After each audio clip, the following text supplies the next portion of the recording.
Good morning, everyone, and welcome back to Concerned Citizens Media. Here are the news for October 9, 2020.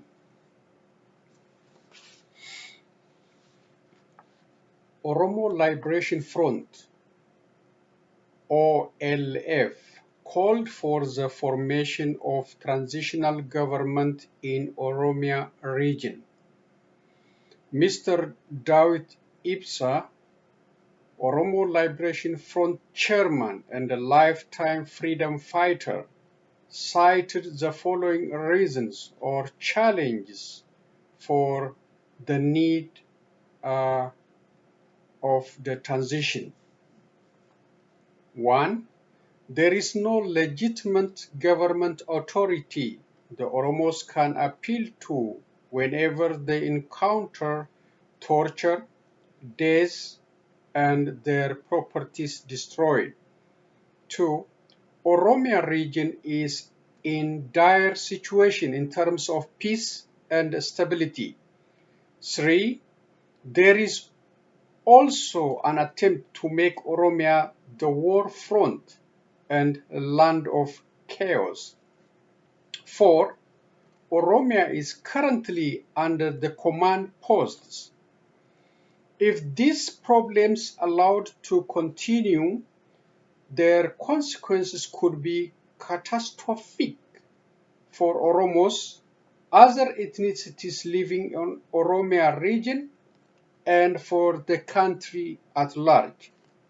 So, Oromo politicians, including the OPDO, must come together to form transitional government in Oromia and save Oromia region and Ethiopia from further instabilities. Mr. Dawit Ibsa also appealed to Qeeroos, Qarrees, Oromos in the front line, Oromos living at home and in the diaspora community, other communities living among Oromos in Oromia, plus the international community should support our call for the transition so that we can protect and preserve peace and stability for all in Oromia. Peace and stability in Oromia means peace and stability for Ethiopia and for the whole Horn of Africa.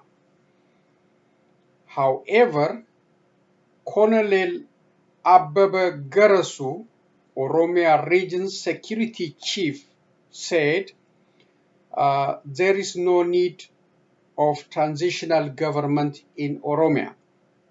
The region is peaceful and there is legitimate government. Colonel Abiy also dismissed and trashed Mr. Dawit Ibsa's call for the transition by saying that Mr. Dawit Ibsa is in the house arrest himself and illegitimate to call for the transitional government in Oromia. The central government in Addis Ababa, Ethiopia, officially paved a way for Tigray region to claim the 39th article for separation. The Ethiopian government stopping its engagement with the official representing the Tigray region and cutting the federal budget from states' basic service can easily lead to voluntary disintegration of the country into further pieces. Tigrayans must not be punished for exercising their basic rights in electing their representatives. The federal government of Ethiopia must hold free and fair election instead of playing childish game with the Tigrayan people. Qeeroos and Qarrees, or Oromo youths, call their fifth embargo on Oromia and Abiy Ahmed administration. The embargo will be effective starting this coming Sunday, and it focuses on 1. Shutting down transportation of goods and service in Oromia region, and those heading to capital city Addis Ababa and leaving from Addis Ababa will be targeted. All government vehicles belong to the people, and they will be confiscated by Qeeroos and Qarrees. 2.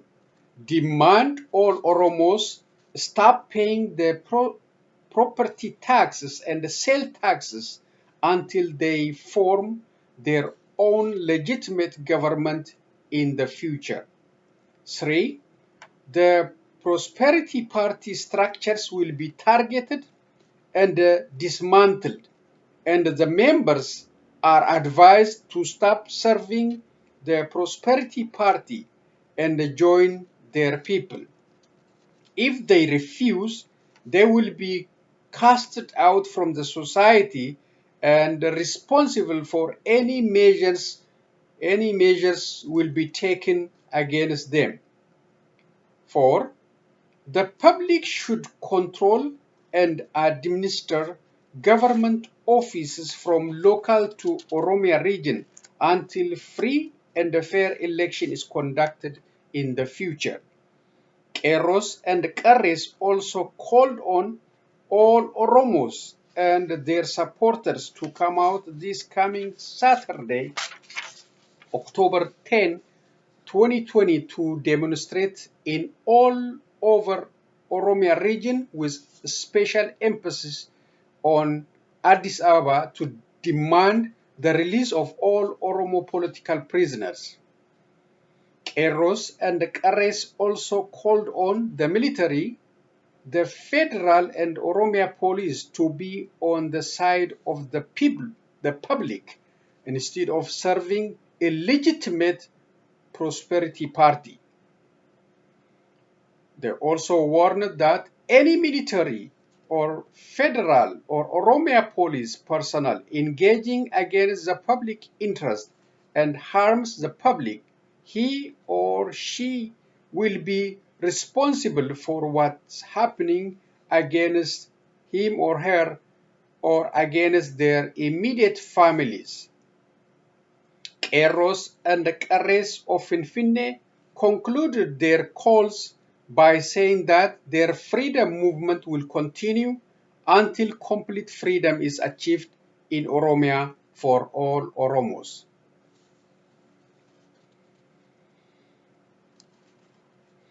Vice presidential debate held in Salt Lake City, Utah on October 7, 2020. Democratic vice presidential nominee Senator Kamala Harris debated Vice President Mike Pence for 90 minutes on the following core topics. 1. COVID-19 and its handling. 2. Role of vice presidents. This is concerning over the two presidents' age, like there will be 74, 78. Biden will be 78 and Trump will be maybe 75. 3. The economy, unemployment of Americans, especially African Americans and Latinos. 4. Climate change in relation to hurricanes and wildfires. 5. US-China relationship or trade war. 6. US leadership in the world, especially in climate control, NATO, and others. 7. The Supreme Court nominee Amy Barrett. 8. Racial issues, Black Lives Matters, Breonna Taylor death and the court decision, and injustice in our system in general. And the final topic was election and the peaceful transfer of power. The debate was considered more disciplined and respectful than the first presidential debate, except for extra time consumption on Mike Pence's side. Also, debate viewers poll gave a debate victory for Kamala Harris over Mike Pence's performance, 59% to 38% for Pence. Election date is less than a month away. We all must encourage all legitimate voters, friends, families, and co-workers to come out and vote. Election has consequences, and we have already seen how painful they are. Let us vote for one that can lead us responsibly in domestic and global challenges. That's a comment from Concerned Citizens Media. 5, the last news for today. Armenia and Azerbaijan have been at war for more than a week now. So far, the magnitude of human casualties and property destruction are not clearly known for both sides. It seems Azerbaijan is having the upper hand in this fighting. Azerbaijan is also enjoying the support she is getting from Turkey and Israel in this war, according to various news reports. In the meantime, both countries agreed to ceasefire in the negotiation held in Russia today. It is a good sign for the citizens of both countries and also for the global peace and stability. So that's all I have from Concerned Citizens Media. So long, everyone, until next time. But I'm gonna conclude with a video showing the conflict between Armenia and Azerbaijan. So let's see this video and let's see.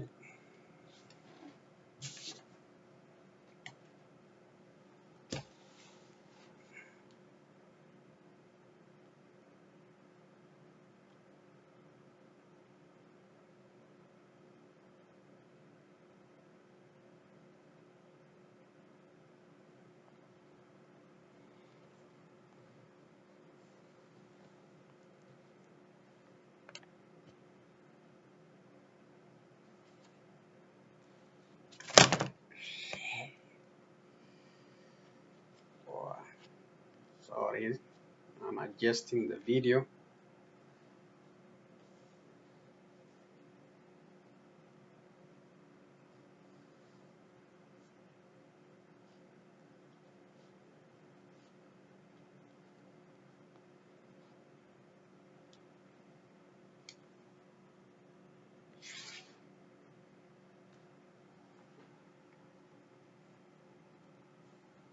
That you may not know much about, yet it's been happening on and off for decades. Armenia and Azerbaijan, two former Soviet territories, have been locked in conflict for 32 years over a piece of disputed territory.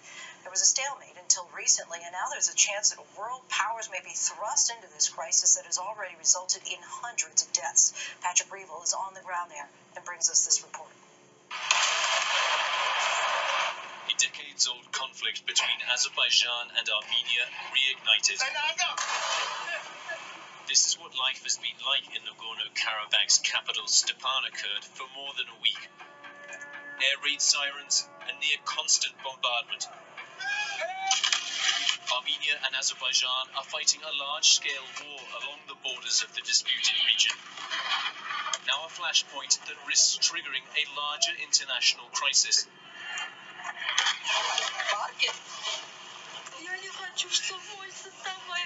Let them stop this war. I don't want my son to be fighting there. I want all mothers to have their sons returned to them. I ask everyone, help us. The military conflict over Nagorno-Karabakh is one of the world's oldest. The mountainous region is claimed by both Armenians and Azerbaijanis. As the Soviet Union collapsed in the late 1980s, ethnic Armenians living in Nagorno-Karabakh sought to join the new Armenian state. The resulting six-year war killed over 20,000 people and displaced hundreds of thousands. Despite a ceasefire brokered by Russia in 1994, the conflict was never resolved. Nagorno-Karabakh is now populated and controlled by Armenians, but is internationally still recognized as Azerbaijani territory. For 30 years, the conflict has regularly flared up. But there's been no fighting like this since the 1990s. Nearly 2 weeks ago, Azerbaijan launched a major offensive and has said it wants to force Armenia to withdraw entirely from Nagorno-Karabakh. This is unique and this is very large in scale. We never had, since 1994, this is the first time we have a war with this large, scale. Already hundreds of troops and dozens of civilians have been killed. Right now, only one road is open to Nagorno-Karabakh from Armenia's capital, Yerevan. Driving into the mountains, signs of the war come towards us. As we're driving closer to Nagorno-Karabakh, we keep seeing ambulances coming past us. They're all coming from the front with the wounded. Getting closer to the border, we meet a group of men in new cars. They're donating them to the war effort. It's for our motherland. We're giving these cars to our friends so that they can use these cars, use them in wartime, to carry the wounded, to bring food to those places that need it. The war has triggered a huge mobilization among Armenians, people signing up to fight, donating food, money, and basic necessities. And there is a need for them. So far, fighting is largely confined to Nagorno-Karabakh and nearby areas, but Azerbaijan is indiscriminately bombarding the enclave. Nuna Gabrielian fled her town 4 days ago with 9 grandchildren. Their home now is this kindergarten, along with 7 adults. This is our bedroom. They sleep in the same room and eat in the classroom. All of them, the bigger ones, this is already the second time they've seen this. I appeal to the world. I ask you to stop it. It's enough. I've already seen war 3 times. I can't do this. I don't know where else to turn to, where I can hide these children so they don't see this bombing. Hundreds of people forced to flee are living in hotels in this town. Armenian forces have retaliated, striking cities in Azerbaijan. The United States, Russia, and France have called for an immediate ceasefire, but that is complicated by a new factor in the conflict. Turkey is openly backing Azerbaijan far more aggressively than it has in the past. Syrian fighters from Turkish-backed rebel groups are now allegedly being sent to Azerbaijan to fight. Turkey and Azerbaijan deny that. But in this refugee camp in northern Syria, 2 fighters told ABC News they were recruited by Turkey. The Turkish government asked the Free Syrian Army to intervene in Azerbaijan. Our battalion was asked to provide 200 to 300 people to go to Azerbaijan. They told me I would earn a salary between $1,300 to $1,800. And then there's Russia, a formal military ally of Armenia, but it's supplying weapons to both sides. There are fears that the tangled geopolitics of this conflict could prolong the war, making it more bloody. For now, the goodbyes continue, families sending off their loved ones to fight once again.